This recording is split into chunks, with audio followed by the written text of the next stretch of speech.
I'ma keep it a bean. Stick to the script, every scene. This from last year, but they clean. Say to say, I'ma take something else, but it's a winning team. Charlie Sheen, fam gang, the regime.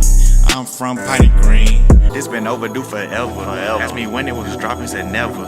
Should've made you cut the feather, but I designed it Freemason Margiela. What's good, Shellitronnn here, the most spoke, no joke, and I'm back again with a brand new video. And today we're gonna be talking about some really big news that just came down for the Panthers.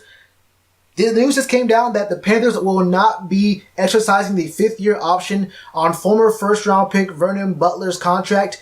And I want to do a quick show of hands here. Anyone here surprised by that? I'll give you a couple seconds. You? No? No? Are you just scratching your head? Alright. I'm scratching my head too because the head scratcher is why we even picked up Vernon Butler in 2016. I think we can all agree that, look, nothing personal against Vernon Butler himself. I'm sure he's a good person, like as a person, you know. But the first round pick in 2016 being a defensive tackle was a horrible Dave Gettleman obsession with hog mollies, which I don't even know. That word's so stupid. I see people saying it now. That's a stupid word. Stop saying hog mollies. It sounds funny to say, but it's a stupid word. Anyway, it was a really bad move because he was not really sure if the team could actually retain and keep KK Short. Ended up that we could keep him. We had KK and Shellitronnn, and Vernon Butler just never really got a role on the team. Like we had KK and Shellitronnn, and look, he wasn't going to get very many meaningful snaps and take those away from those guys. And even when he did get his snaps, he just was not very effective. There's not really much to say here. I mean, look, go through his stats right here.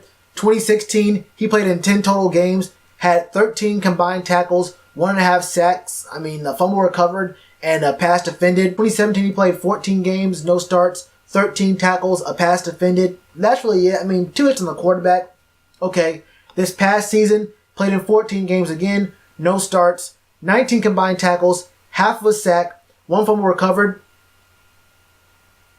Are those the stats of a first-round draft pick?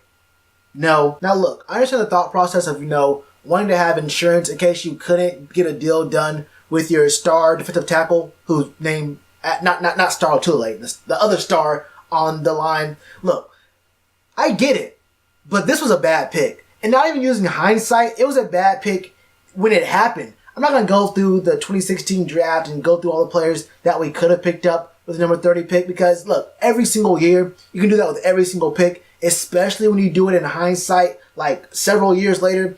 I'm not going to, it's a cheap move to make. All I will say is that 2016, he made that move. He got rid of Josh Norman, which happened afterwards, I think it was. But still, we could have got someone in the secondary because there were some holes in the secondary. And even if it was, there's just so many things wrong with getting him. Like I said, nothing personal against Vernon Butler.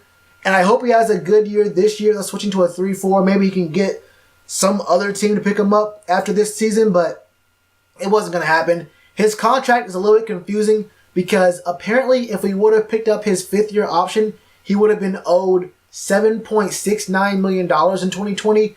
But his contract was a 4-year, $8.3 million contract, about $2 million a year. I'm not really sure how the options work for these first-round picks. That the first-round pick guys in the draft get a 5th-year option, and other round picks don't get that.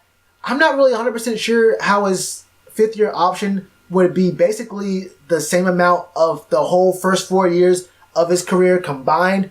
Like I said, I'm not a contract expert in that sense, but that makes the decision even easier. No matter how you split it, he ain't worth $7.6 million. It don't matter how good of a year he has this year. I don't care if he gets double-digit sacks. 7.6, you're betting on the future there.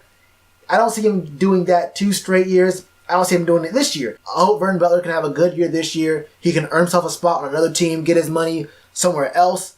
And he made some pretty good money for a guy who never started a game and never really had very much production ever. Earning $8.4 million for working out and getting 10 to 13 tackles a season, that's good money. Hey, Vernon, You should be proud of yourself, bro. I know you're not the star that you probably wanted to be when you came into the league. You're a first round pick, and people call you a bust. Hey, but you're a bust with $8 million in your pocket, and you got pretty much no wear and tear on your body at all. That's in the long run, you won, bro. I ain't gonna lie to you. You won. Low-key finesse, not us, you low-key finesse Gettleman, which is seemingly a pretty easy thing to do in the draft. I don't want to get any more deep into that. Anyway, man, that's my thoughts on the situation. Not really a big deal for me at all. What are your thoughts? What are your thoughts on Vernon Butler? What are your thoughts on that draft pick? What are your thoughts on David Gettleman as a GM? And how early do you see the team picking up a defensive tackle in next year's draft? That's kind of getting ahead of ourselves there, but we're having a conversation here. It can be, we can just talk about it. Let me know all your thoughts in the comments below. And one last thing, if you did the content here and you want to show some support, go down to that pinned comment below. Sign the petition to get the Panthers to partner with this channel, man. We're almost at 600 signatures in less than a month, bro. We're gonna hit 1,000 signatures. That's the goal. And then I'm gonna send a proposal letter to Meredith Starkey, who's the new CMO of the Panthers, giving my short and long-term goals for the channel, talking about all the pros and the benefits of my channel to the team, to the fan base, all this other stuff that I think will probably, I think we can convince the Panthers to partner with us here, and we can do some really good, even bigger content on this channel. It means a lot to me, man. And as always, you already know to do with that like button. Cheers to you, appreciate the chance. Being told y'all I been the man. Being told y'all I had the gift. Tell a friend to tell a friend. Real ones gonna recommend. Count this as another win.